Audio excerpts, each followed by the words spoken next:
Hi, I'm Kim Brophey, and I am an applied ethologist, a certified dog behavior consultant, and the author of Meet Your Dog, the game-changing guide to understanding your dog's behavior. I'm thrilled to be a part of Pet Remedy's Summer of Love celebrations. It's super exciting to me to see an event that's completely dedicated to the emotional well-being of our dogs. Because isn't that the heart of every relationship, right? Don't we want the best for those that we love? And sometimes I think that we fall short of providing that life for our dogs, not because we don't want to, but just because we haven't really been taught about what that means and what's valuable and important to them.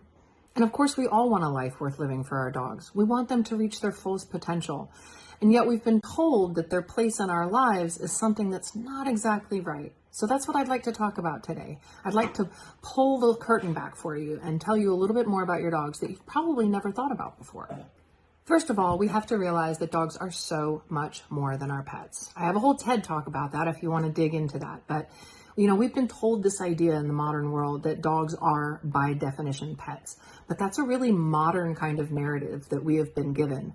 And for 10 to 40,000 years of the human-dog love story and evolutionary relationship, things were pretty different than dogs just being pets, save for those dogs that were exclusively bred just to be pets, but the vast majority of them were not.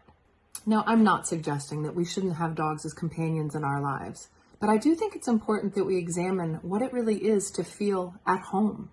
So let's step back for a minute and let's talk about something bigger than our dogs.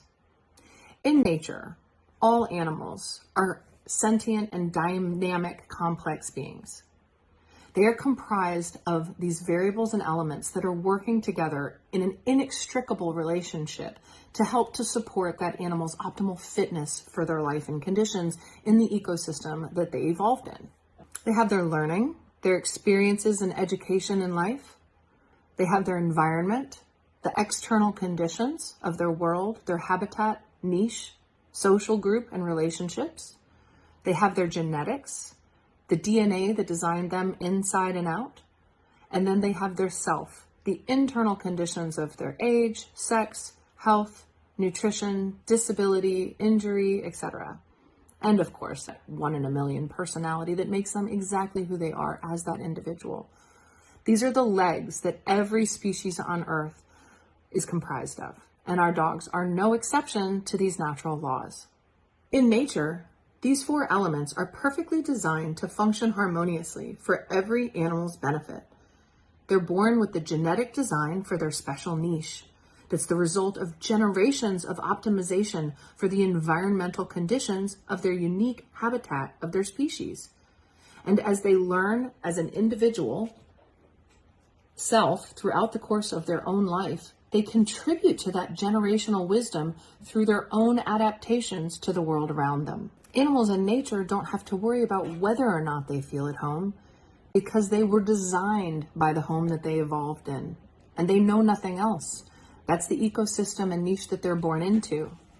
And the emotional well-being and experience of animals is tied closely to that sense of belonging to those conditions with balanced legs. So here's where it gets a little bit tricky when it comes to our dogs.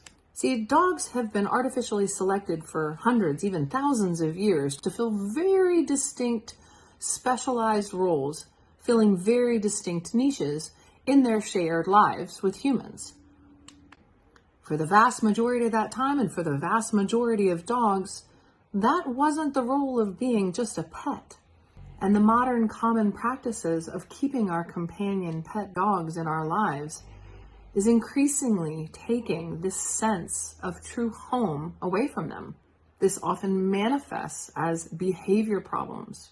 Behavior problems are in many ways just our dog's cries for help, telling us that they are confused, disoriented, frustrated, and feeling out of place in their world.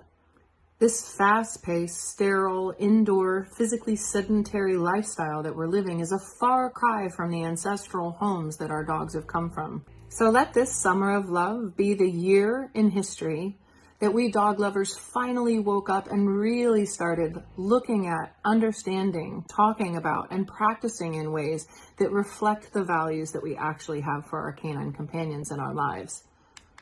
We can bring them home, showing them how much we really care and how much their emotions truly matter to us.